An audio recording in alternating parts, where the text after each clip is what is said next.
He's also he's a brilliant leader, brilliant organizer, has fabulous hair, and is a lot of fun. He just cut it off. It used to be a lot larger, but it really is still fabulous. And that's only one of the reasons that we asked him to do this tonight. So please enjoy our wonderful storytellers, and I'm going to pass it on to David.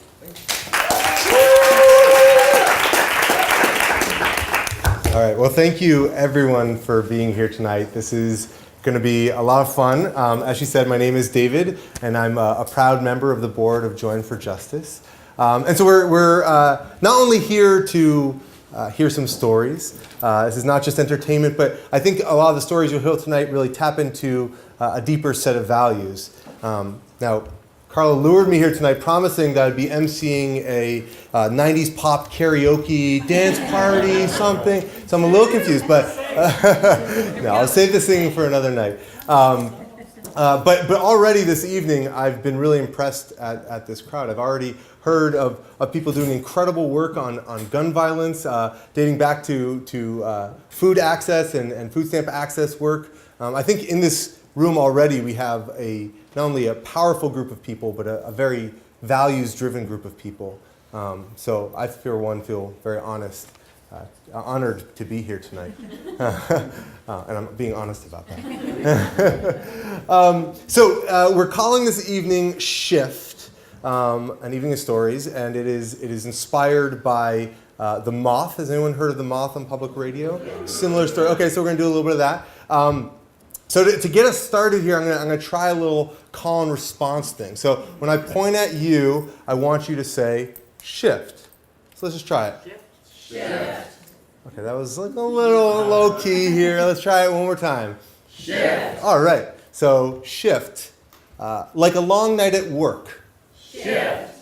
Like gears changing in our cars. Shift.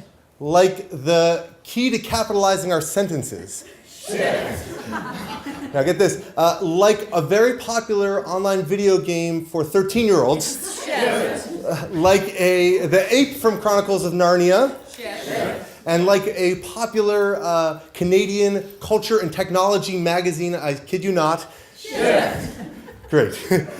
This is our evening. But in fact, the storytellers behind me will be sharing stories of shifts of many kinds.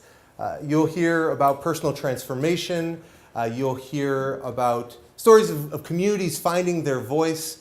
And you'll hear about institutions being built to fulfill the values and needs of our communities.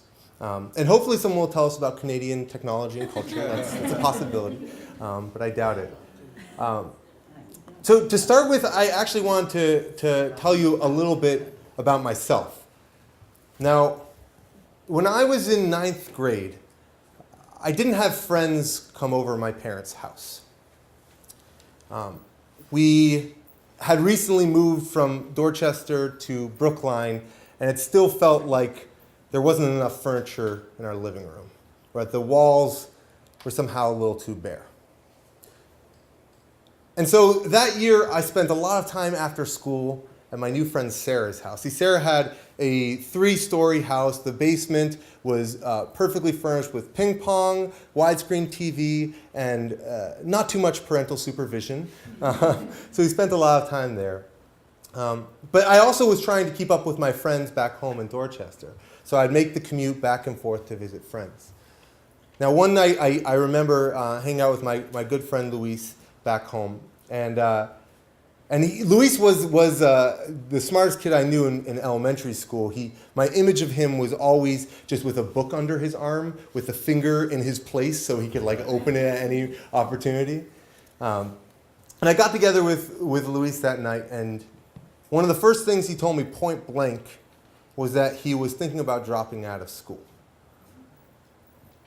And I was stunned. I asked him what was this about, and he said that at his new high school, the whole focus seemed to be on testing, on worksheets, and that if he ever complained or questioned what was going on, he was reprimanded for having a bad attitude.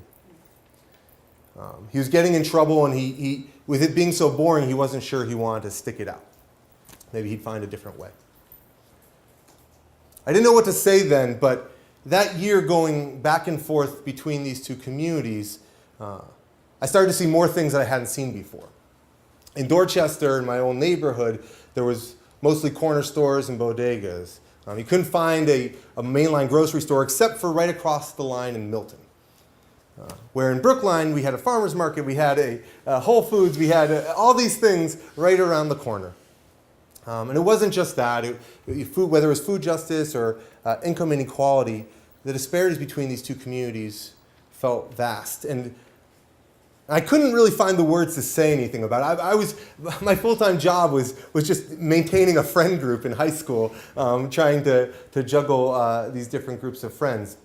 And so I didn't say too much about it. But it became clear to me that year that my friends in Dorchester seemed to have a very keen awareness of some of the biggest challenges facing our city, and yet not much ability to do something about it. Whereas my friends in Brookline seemed to have incredible resources and opportunity to do incredible work in the world, and yet often weren't aware of what was going on with their neighbors just 20 minutes away. There wasn't a relationship. Now, I continued to think about this for many years and try and figure out what I could do, what did change look like. And hearing my parents' stories about social change in the 60s and 70s, I actually ended up at a protest outside of a Guess jeans store on Newbury Street. 4-story edifice. We were protesting sweatshops, of course. And I remember standing out there on the street with a sign, looking at this building and trying to imagine a sweatshop in Indonesia, what it was actually like there. I remember feeling quite confused how my holding a sign out on the street was going to change anything over there. Not that protest couldn't make change, but clearly protest alone wasn't going to do it in this case, it seemed to me. I felt a little disheartened. And I think it was with that in mind and continuing to ask myself these questions that I ended up at Join's doorstep. I had this hunger for change and yet not the tools to do it with. And at Join, I found a community that was grappling with many of the same questions that I was. Each Friday, we would get together with 13 fellows and sit around and talk about what does a more just, a more whole world look like. We would consult Jewish texts. We would consult our experience out in the world, and many of the fellows were out there doing it. I had people in my class who were working with daycare providers who were having trouble finding ends meet, with Jewish teenagers in the suburbs who were starting social action clubs, who were asking how could people who were facing challenges but didn't have the power to make change connect and build their power, and those who did have resources lend them to that cause. And in many ways, it came back to this question of community and of relationship. And at Join, I also learned really incredible tools for making it happen. This tradition of organizing, of Jewish organizing that extends back generations. That has a lot to teach us about how to make our way in the world. So it was from that place that I felt like it come together for the first time. To put these ideas into action. And it's for that reason that I've stayed around, because this is a community that has figured out how to take ideas and put them into action to create a more just and more whole world for all of us. So I thank you all for being a part in the ways that you have been, this community. And here we are again, another opportunity to not only build relationships, but to see real justice in the world in the form of many stories. So that's a little bit about me. And now it's your turn for a little bit about you. So we're going to do a little bit of audience participation. And just to get people starting to connect, I would love it if you turn to someone next to you or around you, perhaps someone you don't know, and share something that you've done in the past month that you are proud of. Something you are proud of in the past month.